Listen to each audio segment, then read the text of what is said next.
안녕하세요. DJ 라니입니다. 오늘의 사연 시작해 보겠습니다. 안녕하세요. 저는 곧 40을 바라보는 여성입니다. 전 아직 자식이 없어서 잘 모르지만 자식들 중에 정말 말 안 듣는 자식이 꼭 하나둘은 있죠? 그래서 형제들과 비교당하고 비뚤어지고 싶다며 부모에게 반항하는 아이들을 보면 전 제 어릴 때 생각이 들더라고요. 제가 사실은 집에서 진짜 말 안 듣는 애였거든요.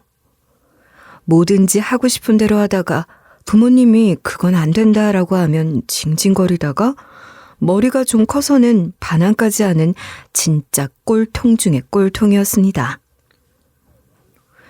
지금 생각해보면 내가 왜 그랬나 후회가 밀려오곤 했죠. 그런데 전 부모님의 말을 그냥 안 들은 게 아니라 정말 인생을 망칠 뻔할 정도로 잘못된 선택을 해 큰일이 날 뻔한 사건이 있었습니다. 그때 부모님이 아니었더라면 전 지금 이렇게 여러분께 제 이야기를 들려주지도 못했을 거예요. 제 이야기가 궁금하시죠? 그럼 바로 시작해 볼게요. 저는 솔직히 남부럽지 않은 집안에서 태어났어요. 아버지는 건설회사 회장님이셨고 엄마는 가정주부, 그리고 언니, 오빠, 그리고 전 막내딸이었죠. 어린 시절 언니는 음악영재로 인정받아 해외에서 공부를 하며 무대에 설 수 있을 만큼 대단한 실력을 가졌었고 오빠는 시험만 쳤다 하면 만점이라 자기가 가고 싶은 대학을 골라갈 수 있는 공부 천재였죠. 하지만 전 예술적인 재능도 공부 머리도 없어 부모님에게 항상 미운 오리 새끼처럼 취급받았죠. 엄마는 그래도 절 이해해 주려 노력했지만 아빠는 저처럼 목표도 없고 의지도 없는 자식은 늘 필요 없다면서 험한 소리도 많이 하셨어요. 어릴 때는 그런 소리를 들을 때마다 한 귀로 듣고 한 귀로 흘렸는데 저도 점점 성장할수록 아빠가 언니 오빠들과 비교하는 것에 대해 반감이 들기 시작했죠. 언니 오빠들과 비교를 하니 저는 자꾸 엇나가기 시작했고 결국 나쁜 친구들과 어울리다 절도죄로 경찰서에 끌려갔는데 아빠는 그걸 보고 분노하셨습니다. 하다 이제 남의 물건까지 훔쳐? 내가 안 그랬다고. 애들이 나한테 덮어 씌운 거라고. 그걸 누가 믿어? 경찰이 수사해서 나온 결과 보면 몰라? 네가 한 거라잖아. 아빠는 항상 내가 뭐래도 믿어주질 않잖아. 언니 오빠들만 아빠 자식으로 생각하잖아. 너 말 잘했다. 그래, 너 같은 자식 필요 없고 이제 고등학교 졸업하니까 졸업하자마자 나가. 너 이제 성인이야. 네가 알아서 한번 살아봐. 그 사건으로 전 고등학교 졸업식 날 집에서 쫓겨났고 엄마가 아빠를 말렸지만 아빠는 단호했습니다. 정신 차릴 때까지 집에 들어올 생각도 하지 말라더라고요. 엄마는 그래도 내가 걱정이 돼서 아빠 몰래 방도 구해주고 내가 살 수 있도록 뒷받침을 해줬는데 그것도 아빠한테 걸려서 아빠가 앞으로 절대 저한테 그 어떤 금전적인 도움도 주지 말고 혼자 살도록 놔주게 하라면서 난리가 났고 엄마에게도 한 번만 더 절 도와줬다간 그때 같이 쫓겨날 줄 알라면서 엄마한테도 화를 엄청 내셨다고 하더라고요. 엄마는 그래도 아빠를 피해 몰래 생활비를 다른 사람을 통해 전달해줬는데 그것도 전 받기가 싫더라고요. 정말 아빠 말처럼 내가 성공해서 아빠한테 나도 할 수 있다는 걸 보여주고 싶었어요. 하지만 마음만 앞섰을 뿐 일이 제 뜻대로 되지 않았죠. 일단 가족 없이 살아본 적도 없었고 너무 외롭더라고요. 그리고 대학 졸업장도 없어서 사무직이나 이런 데 취직하려고 해도 잘 안 됐었고 제가 할 수 있는 건 그냥 아르바이트뿐이었죠. 그때 진짜 혼자라는 게 이렇게 외롭고 힘든 거구나 느끼던 찰나 아이스크림집에 아르바이트로 일하게 됐어요. 제 스스로 뭔가 해본 적이 없던 터라 처음엔 사장님한테 일을 잘 못한다고 엄청 야단도 맞았죠. 그러다 한 달, 두 달 지나면서 저도 일에 익숙해졌고 사장님도 그제서야 저 혼자 가게를 맡기고 볼일을 보러 가겠다며 하시더라고요. 사장님이 그렇게 말을 하실 때 태어나서 처음으로 누가 날 인정해주는 게 이렇게 기쁜 일이구나 생각했어요. 그래서 더 열심히 일해야겠다고 마음먹었죠. 그런데 거기서 제가 운명의 상대를 만나리라고는 상상도 못했습니다. 사실 그냥 이성을 사귀고 싶다기보다 혼자 일하면서 불 꺼진 집에 들어가는 게 제일 힘들었거든요. 그런데 그때 손님으로 온 한 남자를 알게 됐고 저한테 다정하게 대해주고 제 이야기도 들어주길래 참 따뜻한 사람이구나 생각했습니다. 저보다 8살이 많은 사람이었는데 나이가 저랑 좀 차이가 나니까 그냥 제게 늘 큰 나무처럼 제가 기댈 수 있는 사람인 것 같아 저도 자꾸 그 남자에게 마음이 갔어요. 그렇게 우리는 연애를 했고 그 남자는 제가 혼자 사는 걸 알고 많은 도움을 줬어요. 먹고 싶은 거, 가고 싶은데 제가 원하는 걸 다 해주더라고요. 그런데 집에서 쫓겨났다는 이야기는 진짜 못했어요. 아무리 사랑하는 사이라 해도 제가 집에서 쫓겨났다 소리를 들으면 그 사람이 실망할 것 같았거든요. 그래서 그 사람이 부모님에 대해 물을 때마다 저는 시골에 계시며 농사를 짓는데 몸도 많이 안 좋다고 했어요. 그리고 자식들 중에 저한테는 별로 관심이 없어서 그냥 혼자서 살아왔다고 하니 그 남잔 오히려 자기한테 기대면 된다고 힘들어하지 말라고 하더라고요. 그 말이 어찌나 고맙고 힘이 되던지 절 가엾다며 걱정하는 모습에 진짜 감동했죠. 그 후 그 남자는 고심 끝에 남편은 자기를 믿고 평범한 가정을 꾸려 행복하게 살아가자고 프로포즈를 하더라고요. 전 너무 기뻤고 아무리 부모가 밉더라도 결혼 소식을 알려야겠다는 마음으로 용기를 내 부모님을 찾아갔습니다.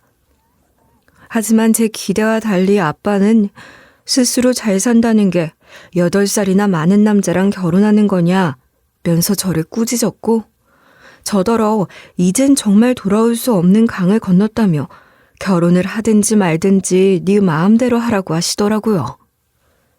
그러면서 아빠는 제가 집을 나갔을 때 아빠에게 금방 돌아와서 아빠 회사에서 회사 일이라도 돕겠지라고 기대했는데 그것마저 제가 하지 않았다고 더 화를 냈고 전 그 이야기를 듣자마자 나는 누구랑 비교당하지 않고 절 있는 그대로 받아주는 새로운 가족을 만나고 싶다며 아버지에게 말을 했습니다. 그걸 가만히 듣던 아빠는 넌 더 이상 내 딸이 아니다. 라 진짜 인연을 끊자고 했고 정말로 전 친정에서 완전히 버림받았습니다. 전 남편만 믿고 시댁에 인사를 갖고 제 사정에 대해 다 말을 했죠. 시어머니는 친정 부모님이 멀리 계셔도 보자고 했으나 저는 지금 두 분 다 사고를 당하셔서 나중에 천천히 인사드리면 안 되겠냐고 했죠.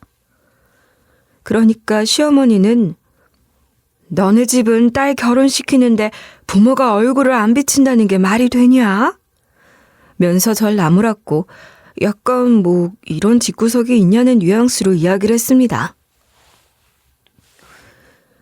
그러자 남편이 시어머니를 막아서면서 우리가 좋으면 됐지 장인 장모님은 나중에 보면 되지 않느냐고 시어머니를 설득했고 시어머니는 결국 아들의 말을 이기지 못하고 저희 말을 들어주셨죠.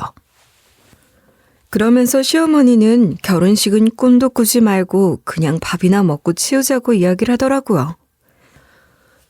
사실 저도 제가 친정부모님에 대해 솔직하게 하지 못해 마음에 내내 걸렸는데 시어머니가 그렇게 이야기를 하니 그냥 알겠다고 했습니다. 그런데 나중에 시어머니와 시누이가 하는 말을 들었는데 돈 굳었다. 저걸 내 며느리라고 사람들한테 보여주기도 싫었는데 잘 됐다.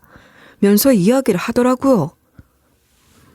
전 그렇게 식구들끼리 간단하게 밥만 먹고 혼인신고 후 정식으로 한 남자의 아내가 됐어요. 그런데 결혼하자마자 혹독한 시어머니의 시집살이가 시작됐습니다. 너는 밥을 이렇게 하는 것도 몰라? 우리 집안 방식대로 배워야지. 죄송해요, 어머니. 다음엔 더 신경 쓸게요. 다음? 다음이 어딨어? 지금 배고파 죽겠는데.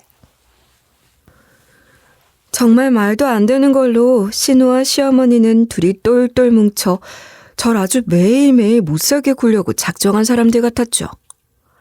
그래서 참다 못해 전 남편에게 이야기를 했고 처음엔 시누이와 시어머니한테 그러지 말라고 이야기한다더니 나중에 제가 잘 못하니까 이런 일이 벌어진다며 사람이 완전히 변해버리더라고요. 알고 보니 결혼 허락 받을 때 남편의 모습은 그냥 시어머니한테 태어나서 처음 반항한 거였고 시어머니 말이면 다 맞다고 하는 완전 마마보이였죠. 시어머니 앞에선 무조건 고개를 끄덕이는 사람이었죠. 남편은 그러면서 시어머니 말이면 무조건 듣는 게 좋은 거라며 괜히 힘 빼지 말라고 하더라고요. 전 왜 내 편을 안 들어주냐고 했더니 정말 기가 막힌 말을 하더군요. 어떻게 내 가족보다 네 편을 들겠어? 말하는데 이게 남편이 맞나 싶더라고요. 아무리 소리쳐도 제 이야기를 들어주는 사람은 이 집엔 없었습니다. 그래도 전 가정을 지키려고 애썼지만 시간이 지날수록 상황은 점점 더 악화되었어요. 그리고 결국 큰 사건이 터지고 말았어요. 시댁 식구들의 태도는 점점 더 심해졌어요. 시어머니는 저를 거의 집안일하는 도우미 취급했고 시누이는 모든 일에 트집을 잡았어요. 남편 또한 저를 보호해주긴커녕 오히려 가족 편을 들며 저를 몰아붙이기 시작했죠. 시어머니 재력과 남들에게 보이는 거칠애를 중요하게 생각했으니 처음부터 절 탐탁치 않게 생각했지만 같이 살면 살수록 부려먹기 좋은 애라며 그냥 남편이 결혼하고 싶다길래 결혼시켜준 거더라고요. 남편보다 2살 많은 시누이는 시어머니를 닮아서 절 하대하고 멸시했는데 자기는 좋은 대학을 나와 박사학위 코스를 밟고 있다는 그 자존감이 엄청났고 늘 자신이 우월하다는 것을 끊임없이 과시하며 날 괴롭히는데 항상 앞장서는 행동 대장이었죠. 시누인 심리학 전공이었는데 항상 제가 하는 행동을 보며 제가 무슨 정신과 상담이 필요한 사람처럼 무시했어요. 하루는 제가 시어머니한테 혼나고 나서 너무 속상해서 눈물만 흘리면 나한테 좋은 거 하나 없다고 생각해서 마당으로 나가서 하하하 하면서 큰 소리 내서 웃었습니다. 그리고 나는 괜찮다 하며 저를 스스로 다독이고 있었는데 그걸 시누이가 뒤에서 다 지켜보고 있더라고요. 미쳤어? 깜짝이야. 놀랐잖아요. 방금 엄마한테 그 욕을 들어먹고 웃음이 나와? 그냥 제 나름대로 마음을 치유하는 거예요. 야, 그건 치유가 아니라 네가 회피하는 거고 엄마 보라고 지금 큰 소리로 웃는 거잖아. 너 조울증 아니니? 뭐라고요? 마음 치유는 너같이 그렇게 온 동네방네 소리 지르며 하는 거 아니야. 자기를 제어하는 능력이 있어야 하는데 넌 그게 없어.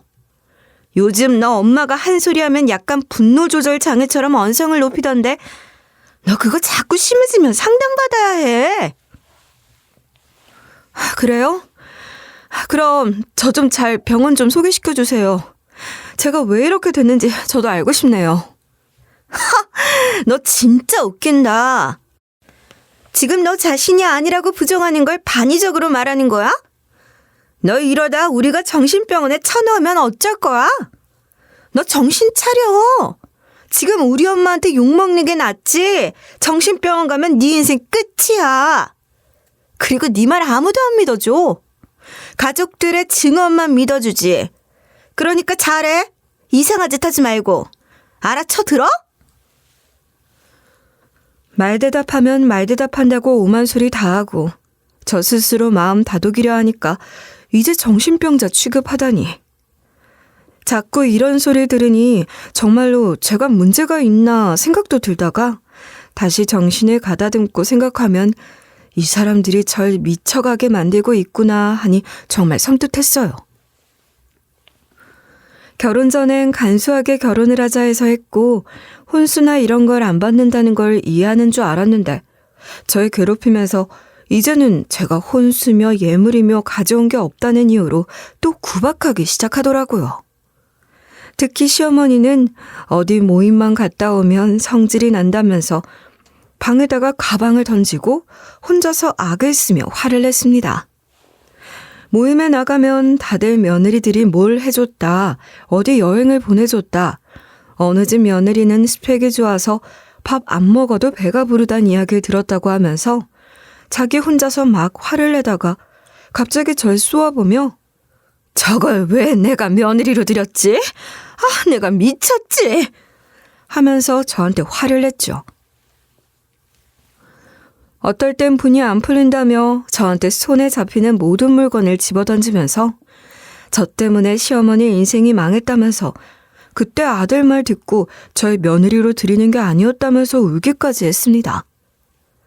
여러분, 정신상담 받아야 할 사람은 제가 아니라 시어머니 아닌가요? 진짜 모임만 간다 하면 전 손발이 덜덜덜 떨릴 정도로 또 갔다 오면 저한테 무슨 말을 할지 겁이 나더라고요. 특히 날이 가면 갈수록 저희 친정을 무시하면서 시어머니는 돈도 못 가져온 주제에 감히 우리 집 며느리 노릇을 하려고 해?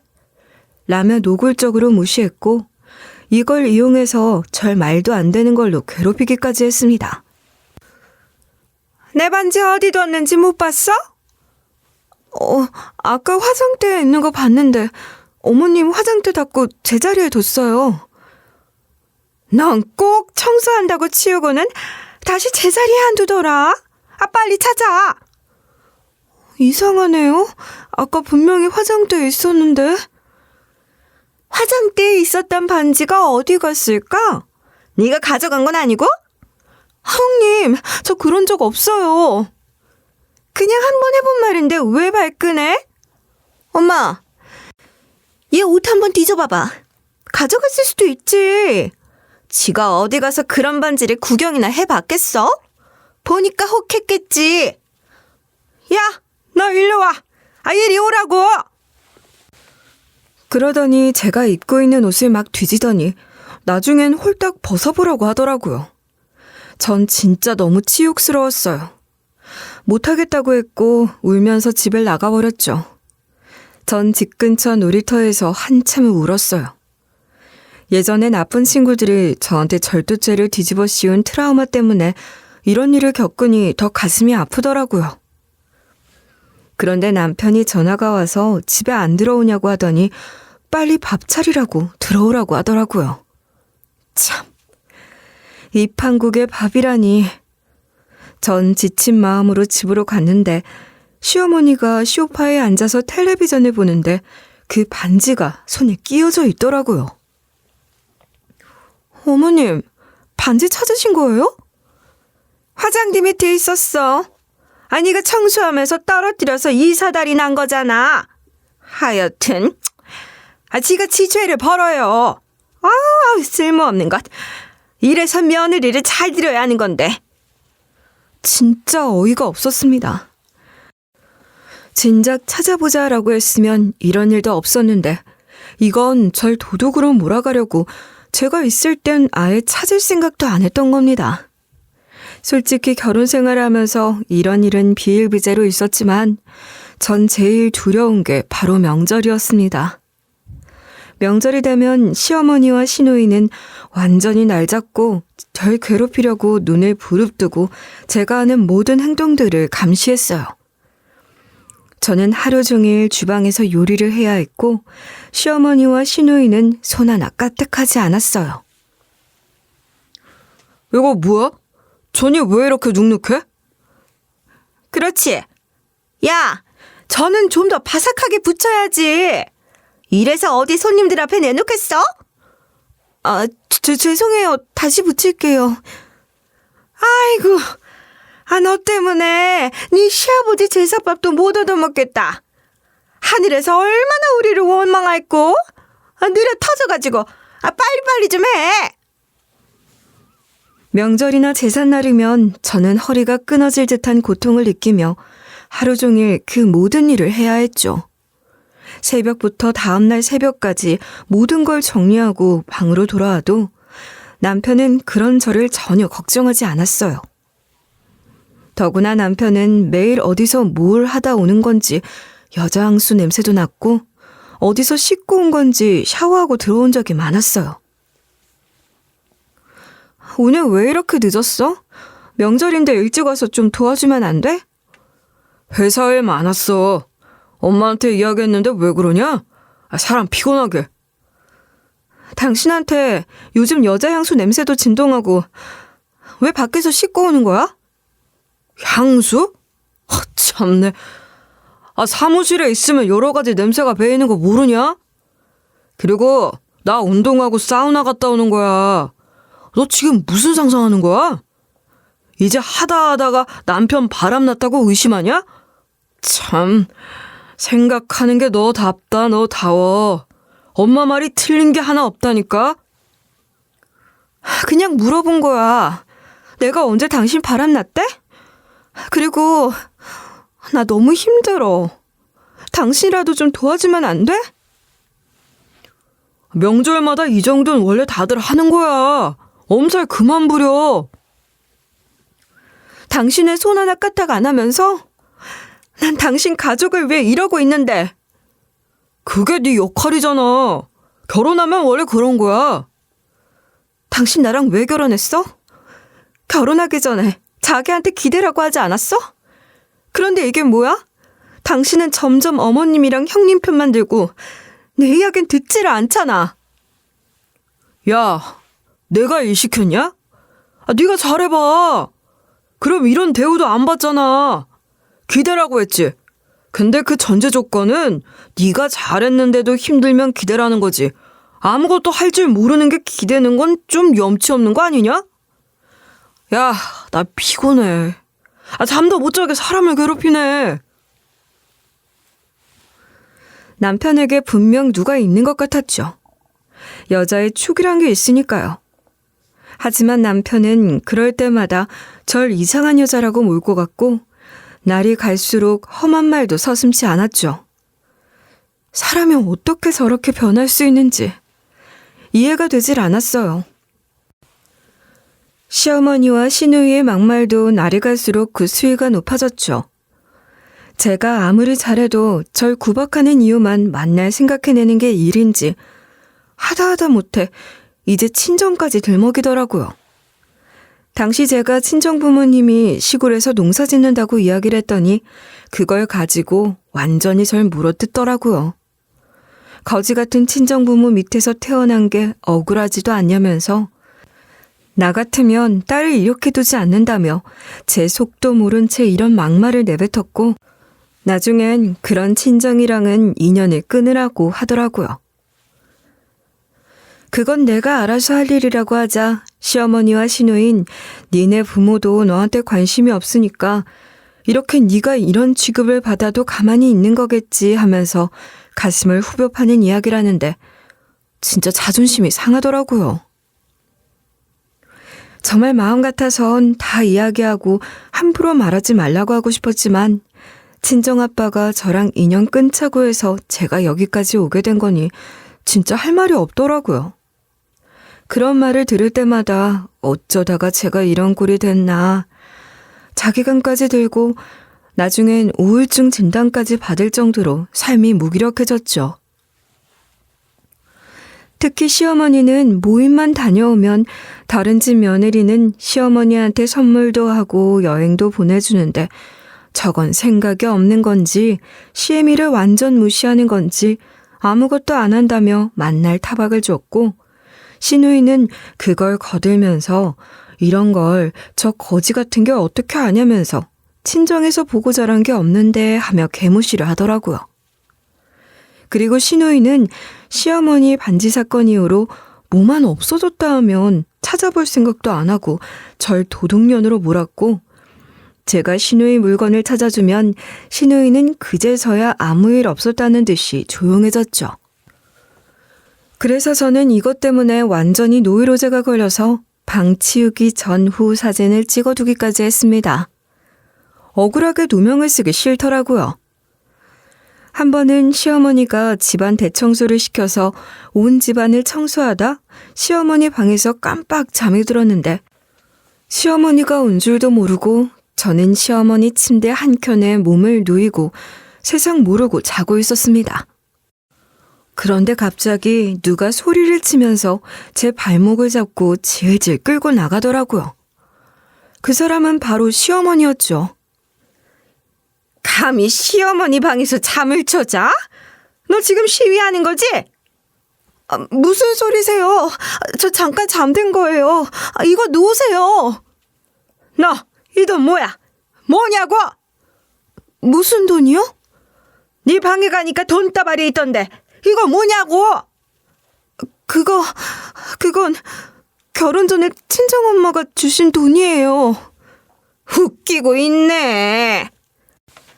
너 날 완전히 뭘로 보는구나? 네 친정이 무슨 돈이 있다고 이런 현금 다발을 너한테 주냐고?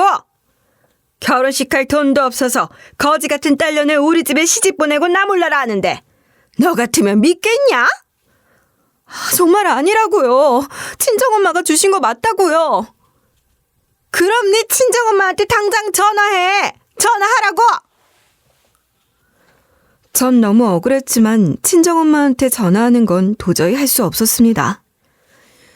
인연을 끊고 저 마음대로 결혼까지 한 상태로 친정엄마도 더 이상 저랑 연락하기 싫다고 하셨거든요. 시어머니의 억지 부름에 저는 한마디도 할 수가 없었습니다. 그랬더니 절더러 제가 남편이 주는 생활비를 빼돌렸다는 둥 자기 물건이 하나씩 없어지는 것 같았다면서 그걸 팔아서 돈을 숨겨놨냐는 말도 안 되는 이야기를 하더라고요. 결국 도둑년은 이 집에 있을 자격이 없다며 시어머니는 제 발목을 잡고 질질 끌어서 현관 앞에 절 짐짝 버리듯 던져버렸고 시누인 그 사이 제 짐을 싸서 문 밖으로 내던져버렸습니다. 전 정말 아니라고 무릎 꿇고 빌었지만 아무도 믿지 않았죠. 그러면서 시어머니는 이 돈은 내 거라면서 이 집에서 당장 꺼지라고 하더군요. 전 정말 저에게 왜 이러냐고 소리쳤는데 그때 퇴근을 하고 돌아온 남편이 이 상황을 보더니 저한테 손찌검을 하더라고요. 전 무방비 상태에서 당하니 너무 황당했고 이 인간이 미쳤나라는 생각까지 들었습니다. 야, 너 우리 집 도둑질하려고 나랑 결혼했어? 한 번은 아닐 거라고 이해했는데 이게 진짜 돌았구나. 네가 무슨 수로 이런 큰 돈을 가지고 있는 거야? 거짓말 좀 그만해라, 어? 나도 이제 너 보니까 지치고 징글징글하다. 너 일단 나가. 꼴도 보기 싫고 우리 집 식구들 너 때문에 정신적으로 고통받는 거 더는 못 보겠다. 나가. 당장 나가라고. 내가 안 그랬다고. 저거 진짜 우리 엄마가 준 돈이라고. 너 지금 나가자마자 정신과부터 가봐. 지금 너 제정신 아니야. 도벽도 병이야. 그리고 아니라고 떼쓰는 것도 병이고. 신고하기 전에 나가. 나가! 그렇게 저는 하루아침에 쫓겨나고 말았어요. 가진 것이라곤 제 몸뿐이었죠. 어디로 가야 할지 무엇을 해야 할지 막막했어요. 그리고 이제 제게 남은 건 오직 하나였습니다. 절대 이렇게 당하고 있진 않겠다면서 전 그 지옥 같은 시댁을 나왔죠. 돈 한 푼 없이 맨몸으로 말이죠. 시댁에서 막무가내로 쫓겨났지만 마음은 홀가분했습니다.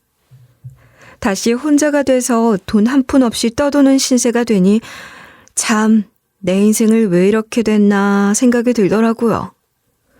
하루아침에 쫓겨난 저는 어디 하나 갈 곳 없이 길거리를 떠돌았어요.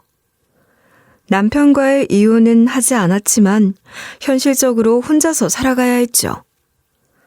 아무 연고 없이 길거리를 방황하며 노숙자가 됐고 힘든 나날을 보냈죠. 거리를 떠도는 동안 배고픔과 추위에 몸이 시달렸어요. 처음엔 남의 눈이 무서워 한적한 곳을 찾아 몸을 숨겼지만 시간이 지나면서 그런 것조차 신경 쓸 겨를이 없어졌어요. 쓰레기통을 뒤져 먹을 것을 찾는 게 일상이 되었고 밤이 되면 아무 데서나 몸을 웅크리고 자야 했지요. 비 오는 날엔 몸을 말릴 곳도 없었고 병이 나도 약 하나를 구할 수 없었죠. 그렇게 하루하루 버티는 싸움을 매일 해야 했죠. 그날도 배고픔을 참지 못해 고픈 배를 안고 힘없이 길에 누워있는데 주변 노숙자들이 웅성웅성거리더니 무료 급식소가 저기 생겼다면서 우르르 몰려가더라고요.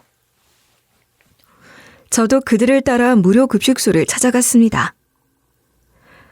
오랜만에 맡아보는 밥 냄새와 구수한 국 냄새. 진짜 침이 꼴깍 넘어가더라고요. 이때 이런 생각이 들었습니다. 어릴 때 제가 먹고 싶다 하면 엄마는 가정부 이모와 시장에 가서 제가 먹고 싶은 걸 뚝딱 차려주셨고 잘 먹는다며 엄청 저를 예뻐라 한 적도 있었죠. 왜 그때 이 생각이 나는지 기다리면서 눈물이 나더라고요. 내가 어쩌다 이런 신세가 됐나 싶어서 말이죠. 줄을 서서 조용히 기다리고 있는데 저 멀리서 익숙한 목소리가 들려왔어요. 바로 남편이었습니다. 야, 여기 왜 서 있어? 너 여기서 뭐 하는 거야? 창피한 줄 알아. 남의 눈도 있는데 이런데 기어오고 싶어? 빨리 따라와, 빨리. 당신이 왜 여기에? 내가 묻고 싶은 말이야. 당장 따라와. 남편은 절 무슨 짐짝 끌고 가듯이 사람들이 없는 한적한 곳에 데려갔습니다. 그때 남편이 절 쳐다보는 눈과 목소리는 정말 살기가 느껴질 정도로 차갑고 매서웠어요. 오랜만에 남편을 보니 참아왔던 분노가 들끓었습니다. 그리고 그동안의 서름이 한순간에 터질 듯 했어요. 그런데 남편은 비웃듯이 한심하다는 듯 식판을 들어 제 앞에 집어던졌어요. 알고 보니 무료 급식소가 열렸던 그곳은 남편이 다니는 회사 광장이었던 겁니다. 제가 집을 나오기 전에 남편이 이직 준비를 하고 있었는데 이 회사로 이직한 줄은 꿈에도 몰랐죠. 정말 이런 기막힌 우연이 다 있나 생각하며 그 건물을 쳐다봤습니다. 돈 없는 게 나한테 붙어서 이웃남 되게 생겼다고 난리를 치고 화가 난 나머지 내 식판을 던져버렸어요. 순간 분노가 머리끝까지 치밀었어요. 나는 몸을 돌려 남편에게 성큼성큼 다가갔어요. 지금 뭐 하는 짓이야? 내가 할 말이야. 야, 너 내 뒷조사했지? 참네. 그렇게 나가더니 노숙자 됐냐? 네 꼴을 좀 봐. 진짜 너 점입 가경이다. 어떻게 여길 찾아올 생각을 해? 나 이웃남 딱지 붙이려는 것도 모자라서 개망신 주기로 작정했구나. 어? 이게 다 누구 때문인데? 내가 이렇게 된 게 누구 때문인데? 너한테 기대서 살라고 결혼한 줄 알아? 식모 삼을 여자가 필요해서 결혼한 게 네 계획 아니었어? 그래. 나이도 어리고 얼굴도 반반해서 말 잘 듣겠다 싶어서 결혼하자 했어. 그 전에 만난 여자들은 뭐가 그리 드센지 내 말을 안 듣더라고. 그래서 널 선택한 거야. 근데 내가 사람을 잘못 봤지. 네가 이 정도인 줄 몰랐거든. 뭐? 기가 차네. 너 같은 마마보이가 결혼할 때 이상하게 네 엄마 말 안 듣고 결혼 추진한 게 이상하다 했어. 왜? 이 회사도 네 엄마가 가라고 시키디? 너 이 회사가 어떤 데인 줄 알고 온 거야? 내가 너같이 바보 천지냐? 내가 다 알아보고 온 거야. 네가 그걸 왜 상관해? 상관 있지. 내가 예전에 너 이 회사 가라고 했던 거 기억 안 나? 너 지금 내가 네 말 듣고 여기 취직한 거라 생각하는데 착각하지 마. 내 의지대로 온 거니까. 근데 넌 골라도 하필 이 회사를 골랐냐? 여기가 어딘 줄 알고? 전 너무 화가 나서 남편의 멱살을 휘어잡았고 남편은 당황한 듯 절 밀어내려 했죠. 하지만 전 남편의 멱살을 놓지 않았어요. 손에 힘을 더 주며 이를 악물었죠. 내가 쫓겨날 때 너 뭐 했어? 한 번이라도 붙잡아 봤어? 아니지. 오히려 날 버려서 속이 시원했겠지. 왜? 네 새 여자한테 가고 싶었으니까. 네가 바람핀 거 다 알아. 결혼하자마자 다른 여자 만나고 다닌 거 내가 정말 몰랐을 것 같아? 그래도 참고 살았어. 근데 날 이렇게 길바닥에 내던졌다고? 네가 사람이야? 제 말을 듣고 남편이 저한테 손을 막 올리려고 하자 전 그 자리를 빠져나와야겠다고 생각했고 급식소 쪽으로 도망을 치며 사람들에게 살려달라고 소리를 질렀습니다. 제가 소리를 지르니 주변 사람들에게 다 들렸고 사람들이 옹성거리기 시작했어요. 직원들은 수군거렸고 남편을 바라보는 눈빛엔 경멸이 서려 있었어요. 그때였죠. 저 여자 우리 회장님 막내딸 아니야? 맞네? 그때 우리 사부에 가족 사진 있었던 막내딸. 맞아. 근데 왜 저렇게 된 거야? 그리고 김대리는 왜 회장님 막내딸한테 소리를 지르는 거야? 저 회장님 막내딸 맞아요. 저 좀 도와주세요. 그 말이 나오자마자 상황이 급변했어요. 급식소 안은 일순간 조용해졌고 주변에 있던 직원들뿐만 아니라 자원봉사자들까지 놀란 눈으로 저를 쳐다봤어요. 그리고 그 순간 어디선가 나타난 경호원들이 순식간에 저를 둘러쌌어요. 남편은 멍한 얼굴로 저를 바라봤어요. 그리고 전 친정아빠가 절 보고 있었구나 생각했죠. 사실 그 회사는 저희 친정아빠 회사였고 남편은 그것도 모르고 이 회사로 이직을 한 거죠. 남편이 이직을 고민할 때 저는 저희 아빠 회사를 권했습니다. 왜냐하면 그때는 남편이 친정아빠 회사에 들어가 인정을 받고 그때 친정아빠에게 우리 사이를 인정받고 싶었거든요. 그런데 이 지경이 돼서 여기서 이렇게 만나니 참 웃기더라고요. 전 갑자기 앞으로 벌어질 상황을 생각하니 미소가 지어지더군요. 그리고 남편의 얼굴은 점점 벌겋게 달아오르며 겁먹은 듯 주변을 둘러봤죠. 영문도 모른 채 경호원들에 둘러싸인 남편에게 전 궁금해하던 걸 알려줬습니다. 당신 이제 끝이야. 여기 이 사람들 누군지 알아? 우리 아빠 경호원들이야. 어떻게 너 이직을 해도 우리 아빠 회사에 이직을 하냐? 참, 그때 내가 이야기는 했었지? 근데 너 그때 나더러 이 회사 별로라면서 무시했잖아. 근데 지금 너 여기 왜 있는 거야? 어? 그제야 남편의 얼굴이 창백해졌어요. 내 정체를 이제야 알았다는 듯이 입을 벌리고 말을 잇지 못했어요.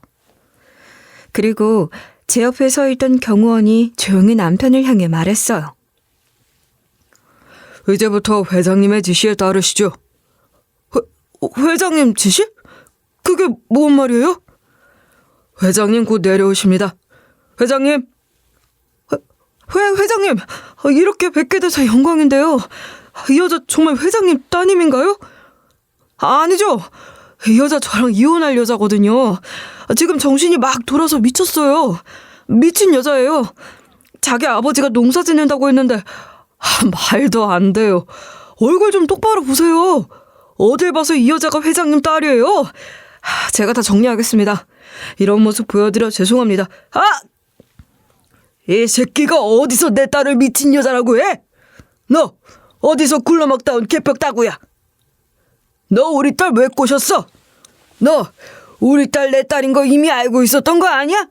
건방진 놈.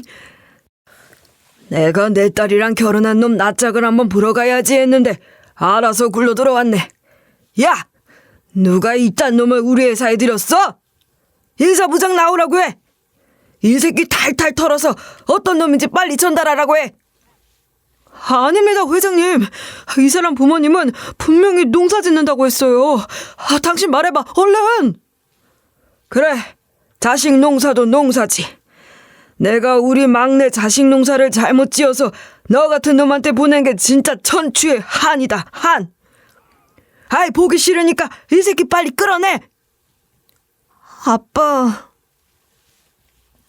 이런 새끼랑 살려고 가족을 버린 거냐? 어? 그냥 너 살던 대로 살면 되지. 왜 집을 나가서 고생을 하냐고? 이딴 놈 때문에 네가 지금 이게 무슨 꼴이냐고? 아빠, 미안해. 정말 미안해요.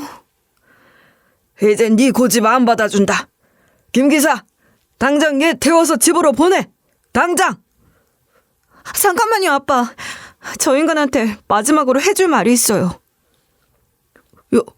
여보, 당신이 이런 좋은 회장님 댁 딸인 거 나 몰랐어. 당신이 진작 말해줬으면 이런 일도 없었을 거야. 안 그래? 나도 어쩌면 피해자라고. 피해자? 야, 너 내가 우리 아빠 농사 짓는다고 했을 때 처음엔 괜찮다 하더니 네 가족들 똘똘 뭉쳐서 나 개무시하고 쫓아내기까지 했잖아. 이제 우리 아빠가 네 회사 회장이니까 이제 몰랐다는 거냐? 네가 누구를 벌었는지 이제 알겠지? 아빠, 저 이 새끼 집에서 쫓겨날 때 이 새끼 엄마한테 발목 잡혀서 질질 끌려나갔어요. 이 자식도 저랑 똑같이 해주세요. 뭐? 이게 미쳤나? 야, 다들 뭐해? 이거 인간 취급하지 마. 내 딸이 당한 만큼 똑같이 해서 쫓아보내. 아빠 말이 끝나자마자 경호원들은 남편의 발목을 붙잡고 광장에서 몇 번 빙빙 돌리더니 무슨 선반 던지는 것처럼 남편을 던져버리더라고요.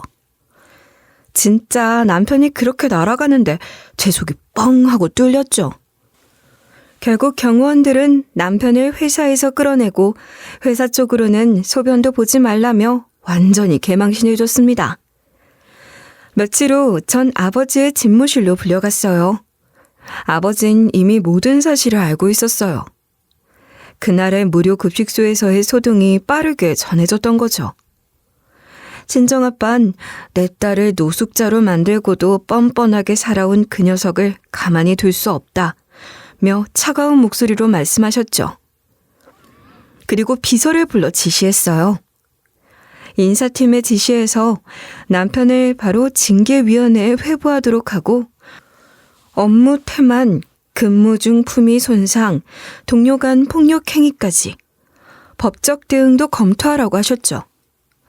사실 남편은 신입사원으로 입사한 지 6개월밖에 되지 않았고 회사 내에서 무책임한 행동과 불미스러운 사건을 일으킨 정황이 많았다고 인사과에선 이미 알고 있었다고 하더라고요.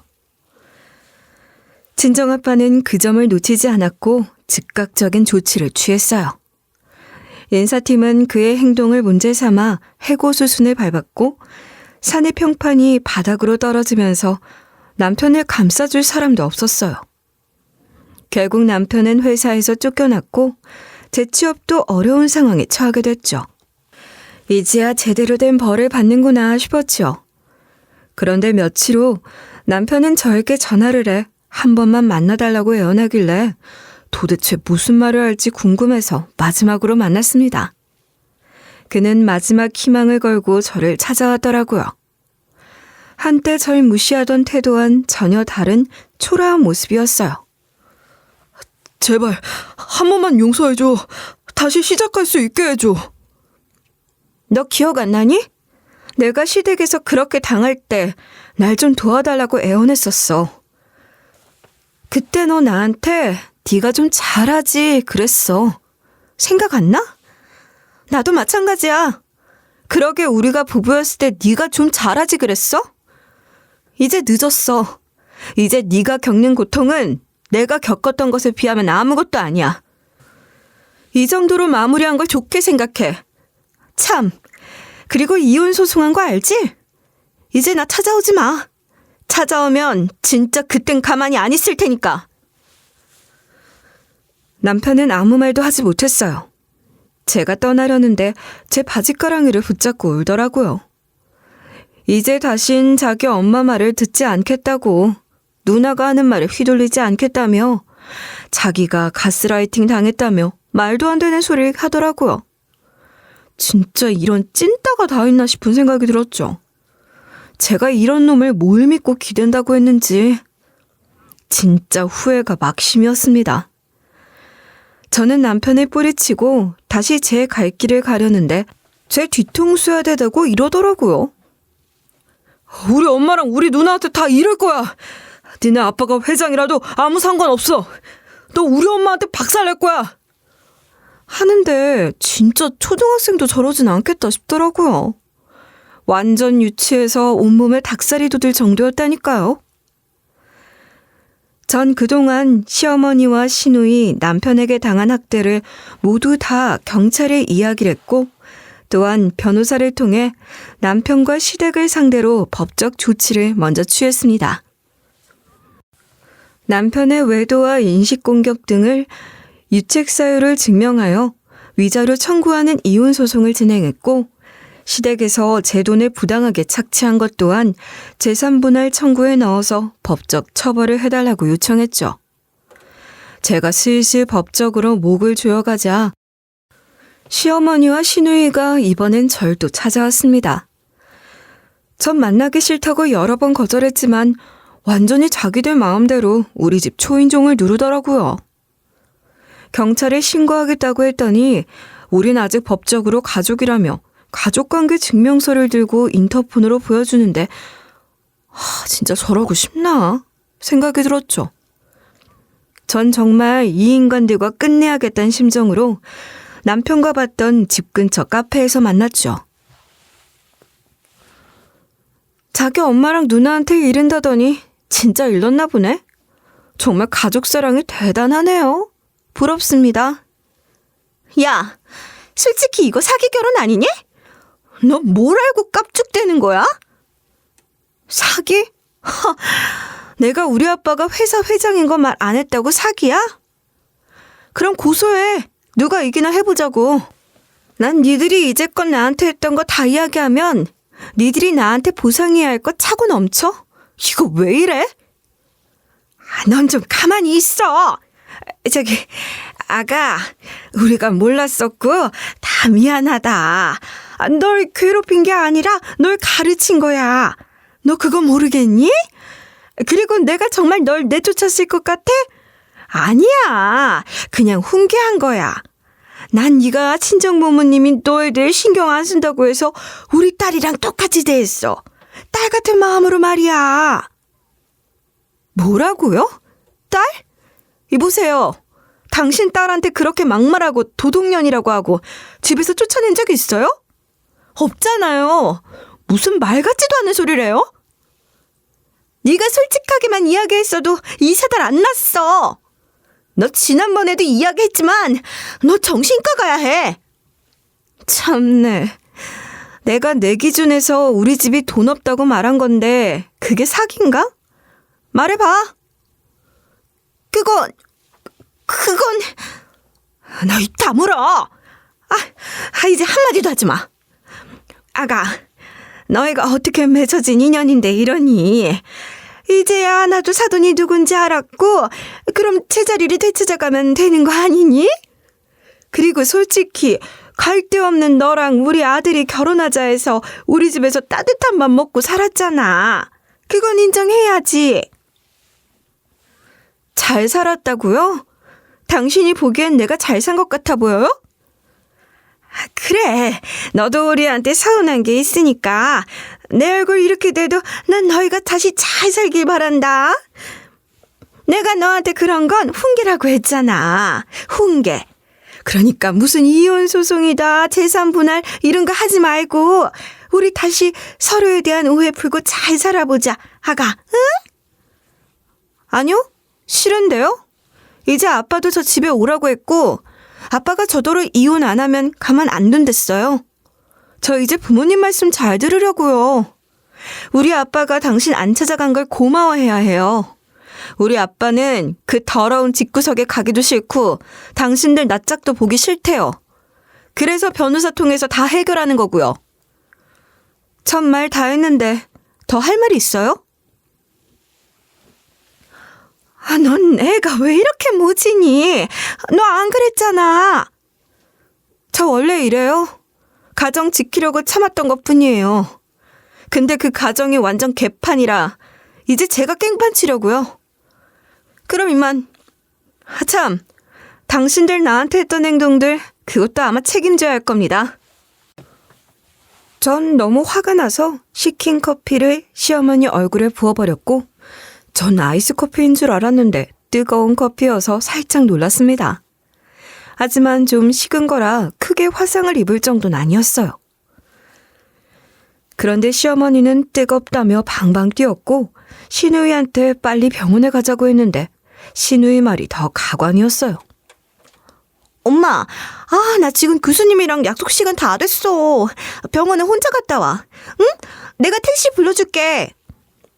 뭐? 너 지금 엄마보다 네 교수가 더 중요해? 나 박사학위 따야 해. 교수님 말이 엄마 말보다 더 중요하다고. 나 간다. 이게 가긴 어딜 가? 네 엄마가 아픈데.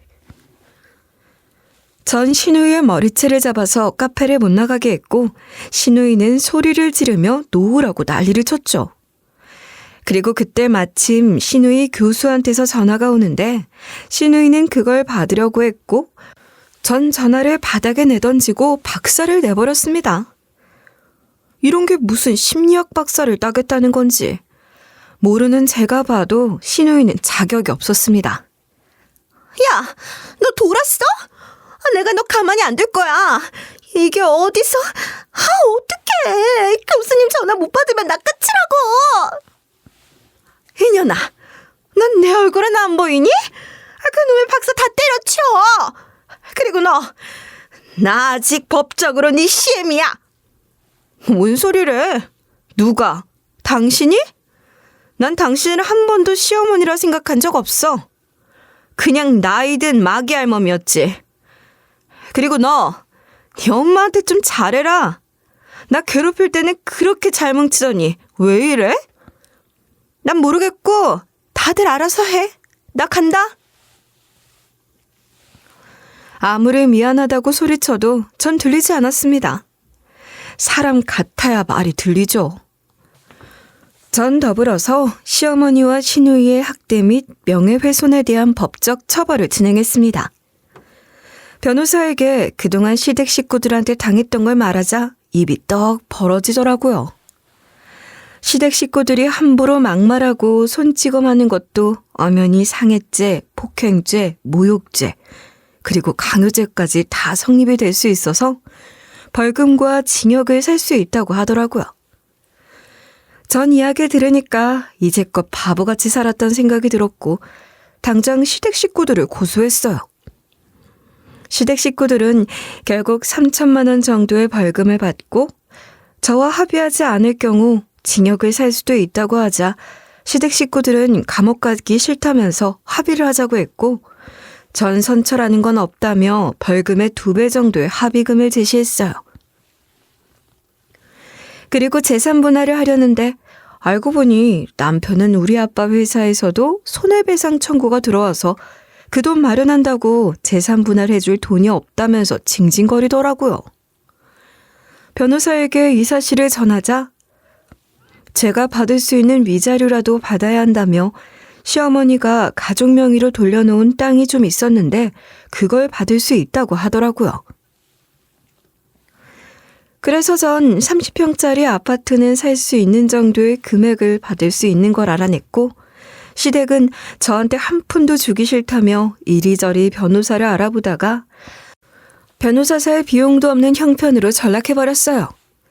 자기들 신세가 그러니 나중엔 하다 안 돼서 친정아빠가 남편의 개인적인 감정에 의해 일 잘하는 직원을 내쫓은 거라며 노동청에 고발했다던데. 그러기엔 남편이 회사에서 한 행동들이 그걸 이해해주진 못했죠. 당연한 결과 아니겠어요?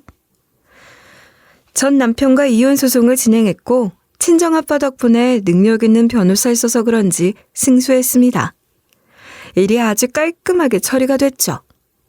그리고 친정아빠는 어린 시절 절 언니 오빠와 비교하며 힘들게 했다는 걸 사과하셨고 저도 아빠의 말에 반항하고 생각해보지 않은 걸 후회했다며 서로를 부둥켜 안고 울었습니다.